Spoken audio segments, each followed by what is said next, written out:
அஸ்ஸலாமு அலைக்கும். மகனே, அஜுமோனே, விரைவாக எழுந்திருடா. மதரசாவுக்கு போக வேண்டிய நேரமாகிவிட்டது. நான் இப்போது எழுந்திருக்கிறேன் என்று சொல்லிவிட்டு அவன் மறுபக்கம் திரும்பி படுத்தான். இன்றும் நேரம் தாமதமாகிவிட்டால் உஸ்தாத் திட்டுவார் என்று அம்மா அருகில் நின்று கத்திச் சொன்னாள். அது அவனுடைய காதில் ஒரு இடிமுழக்கம் போல ஒலித்தது. இன்றும் நேரமாகிப் போய் மதரசாவுக்கு சென்றால் உஸ்தாத் என்னை வெளியே நிறுத்துவார். மற்ற குழந்தைகள் எல்லாம் என்னை பார்த்து கேலி செய்து சிரிப்பார்கள். இதை மனதில் நினைத்து தூக்கத்தை விடாமல் அவன் ஏதோ புலம்பிக் கொண்டு குளியலறைக்குச் சென்றான். தன்னுடைய தூக்கத்தை கெடுத்த உஸ்தாத் மீதும் மதரசா மீதும் அவனுக்கு ஒரு வெறுப்பு தோன்றியது. விரைவாகவே அவன் அடிப்படை வேலைகளை முடித்துவிட்டு டீ குடித்துவிட்டு மதரசாவை நோக்கி ஓடினான். டே, சுப்ஹி தொழுகை செய்யடா என்று அம்மா கத்திச் சொன்னதை அவன் கவனிக்கவே இல்லை. அன்றும் அவன் மதரசாவுக்கு சென்றபோது வகுப்பு ஏற்கனவே தொடங்கியிருந்தது. என்னடா, இன்றும் நேரம் தாமதமாகிவிட்டது, வகுப்பு 6 மணிக்கு தொடங்கும் என்று தெரியாதா என்று உஸ்தாத் கேட்டார். அவன் ஒன்றும் பேசாமல் தலையை குனிந்து நின்றான். இன்றைக்கு வகுப்புக்கு வந்துவிடு, ஆனால் இனி இப்படி நடக்கக்கூடாது, கேட்டாயா என்றார் உஸ்தாத். அவன் விரைவாக நண்பர்களுக்கு இடையில் சென்று அமர்ந்தான். அஜ்மல், என்னடா இன்றும் நேரம் தாமதமாகிவிட்டது என்று அவனுடைய நண்பன் ஒருவன் கேட்டான். ஒன்றுமில்லடா, இன்றும் எழுந்திருக்க நேரம் தாமதமாகிவிட்டது. இந்த மதரசாவுக்கு வருவது பெரிய ரிஸ்கான வேலை. இந்த வருடம் முடிந்தவுடன் நான் இதை நிறுத்தப் போகிறேன் என்றான் அஜ்மல். இப்படியே வகுப்பு நடந்து கொண்டிருக்கும் போதும் அவர்களுடைய பேச்சு நீண்டு கொண்டே போனது. பின்னர் அவர்களின் உரையாடல் முந்தைய நாள் நடந்த கால்பந்து ஆட்டத்தை பற்றியதாக மாறியது. அஜ்மல் தன்னுடைய வீரரை பற்றி பெருமையாகவும் ஆரவாரமாகவும் பேசிக் கொண்டிருந்தான். இதை உஸ்தாத் பார்த்துவிட்டார். டே அஜ்மல், எழுந்து நில்லடா, வகுப்புக்கு நேரத்துக்கு வருவதில்லை, பிறகு மற்ற குழந்தைகளை வீணாக பேச்சு சொல்லி கெடுக்கிறாயா? 2 வார்த்தை படிக்க வேண்டுமென்றால் தயக்கமில்லை. பாடம் எங்கே வந்திருக்கிறது, ஒருமுறை வாசி என்றார் உஸ்தாத். உஸ்தாத், புத்தகம் கொண்டு வர மறந்துவிட்டேன் என்றான் அஜ்மல். இதை கேட்டதும் பொறுமையும் சகிப்புத்தன்மையும் கொண்ட அந்த உஸ்தாத் கூட கோபமடைந்து கத்தினார். உஸ்தாத் மேசையின் கீழே வைத்திருந்த குச்சியை எடுத்து அவனை நன்றாக அடித்தார். வலியை தாங்க முடியாமல் கோபமடைந்து அவன் அங்கிருந்து வெளியேறினான். மறுநாள் மதரசாவில் ஓய்வு நேரத்தில் அவன் தன்னுடைய நண்பர்களிடம் சொன்னான், நாம் உஸ்தாதுக்கு ஏதாவது ஒரு தொல்லை கொடுக்கலாமா? மற்ற நண்பர்கள், வேண்டாம்டா, அவர் நம்முடைய உஸ்தாத் இல்லையா, உஸ்தாதை தொந்தரவு செய்தால் அதனுடைய விளைவை நாம் அனுபவிக்க வேண்டியிருக்கும் என்று சொன்னார்கள். ஆனால் அவன் இதையெல்லாம் காது கொடுத்து கேட்கவில்லை. அவனுடைய மனதில் உஸ்தாத் மீதான கோபமும் வெறுப்பும் இன்னும் வலுவாக இருந்தது. அவனுக்கு ஒரு தீய எண்ணம் தோன்றியது.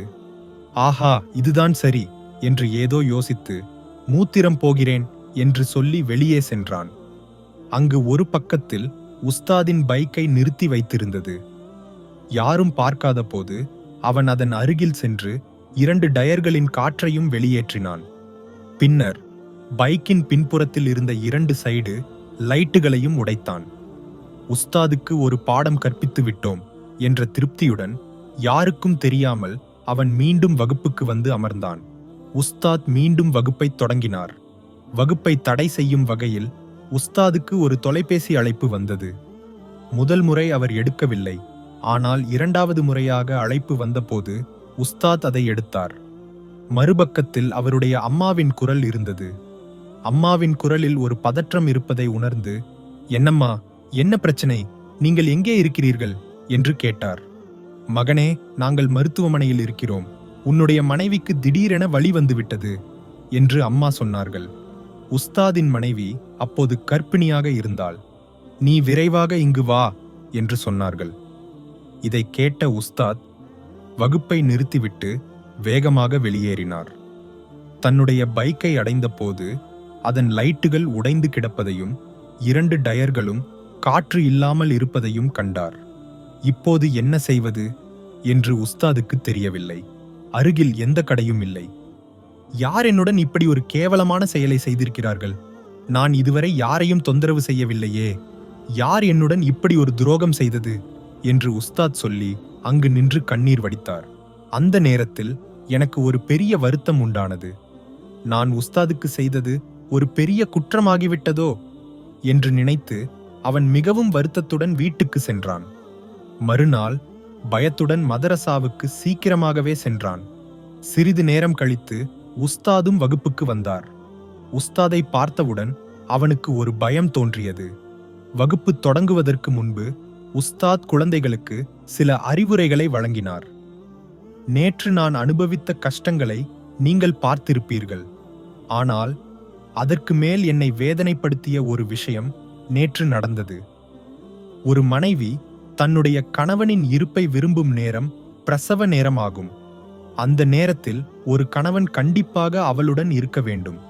அதனால் அவளுடைய பாதி வலியை குறைக்க முடியும். ஆனால் யாரோ ஒருவரின் செயலால் என்னால் அது முடியவில்லை என்று சொல்லி உஸ்தாத் கண்ணீர் வடித்தார். அப்போது அருகில் இருந்த நண்பர்கள் பேசுவதை அவன் கேட்டான். யார் நம்முடைய உஸ்தாதுக்கு இப்படி செய்திருப்பார்கள்? எவனாக இருந்தாலும் அவன் இந்த உலகத்தில் இதற்கு தண்டனை அனுபவித்து விட்டு போவான் என்று சொன்னார்கள். இதை கேட்டதும் அவனுடைய மனம் முற்றிலும் பதறிவிட்டது. நான் தான் குற்றவாளி என்று உஸ்தாதிடம் உரக்கச் சொல்ல வேண்டும் என்று தோன்றியது. ஆனால் இதைச் சொன்னால் உஸ்தாதுக்கு என் மீது இன்னும் கோபம் அதிகரிக்கும் என்று நினைத்து அன்றும் வருத்தத்துடன் வீட்டுக்கு சென்றான். பல காலம் கழித்து அஜ்மல் வளர்ந்தான். கடின உழைப்பால் அவனுக்கு ஒரு நல்ல வேலை கிடைத்தது. ஆனால் பழைய நிகழ்வுகளை அவன் மறக்கவில்லை. உஸ்தாதின் கண்ணீரும் வேதனையும் அவனை இன்னும் தொந்தரவு செய்து கொண்டிருந்தன. ஒரு நாள் வேலை முடிந்து வீட்டுக்கு திரும்பும்போது மதரசாவில் நடந்த நிகழ்வுகள் ஒவ்வொன்றாக அவனுடைய மனதில் தோன்றின. உஸ்தாத் சொன்ன வார்த்தைகள், அவருடைய கண்ணீர், அருகில் இருந்த நண்பனின் நினைவூட்டல் எல்லாம் அவனை தாக்கியது. அவன் இங்கு அனுபவித்து விட்டு போவான் என்ற வார்த்தையை மட்டும் அவன் மீண்டும் மீண்டும் சொல்லிக் கொண்டிருந்தான். திடீரென அவனுடைய பைக்கை எதிரே வந்த ஒரு காருடன் மோதியது. அவன் பைக்கில் இருந்து தூக்கி வீசப்பட்டு கீழே விழுந்தான்.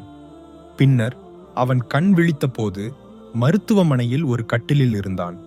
அருகில் அம்மாவும் அப்பாவும் கண்ணீர் வடித்து நின்று கொண்டிருந்தனர்.